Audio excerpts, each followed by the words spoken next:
Alors, nous avons parfois, lors de nos cafés philo McDo, des discussions avec des personnes qui ne parlent pas bien la langue française, qui ne la maîtrisent pas. Nous avons eu deux exemples très amusants ces derniers jours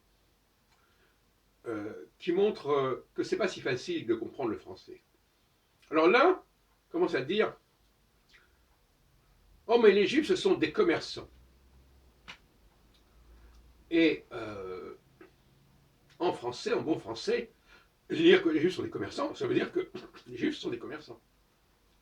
Mais comme il a appris, ce type-là, que des, c'est pas tout le monde, eh bien, quand il dit les Juifs sont des commerçants, il veut dire il y a des commerçants parmi les Juifs. Mais, néanmoins, quand on dit les Juifs sont des commerçants, ça veut dire tous les Juifs sont des commerçants. Et donc ça lui avait échappé. Et puis un autre dit est-ce que les gens que l'on méprise ne sont pas méprisables? C'est amusant comme idée. C'est-à-dire qu'on méprise les gens qui ne sont pas méprisables. On ne respecte pas les gens qui ne sont pas respectables, etc., etc.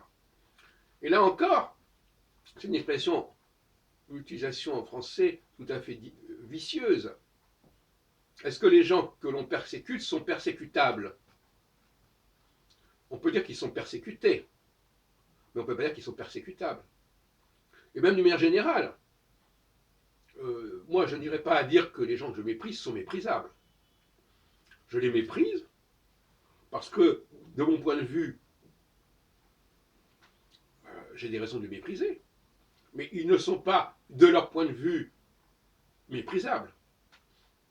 Dire qu'ils sont méprisables, ça veut dire objectiver mon mépris. Non, il n'y a pas de mépris au mépris. Le mépris est quelque chose de subjectif, c'est-à-dire c'est quelque chose qui est vu d'un point de vue, d'un certain point de vue.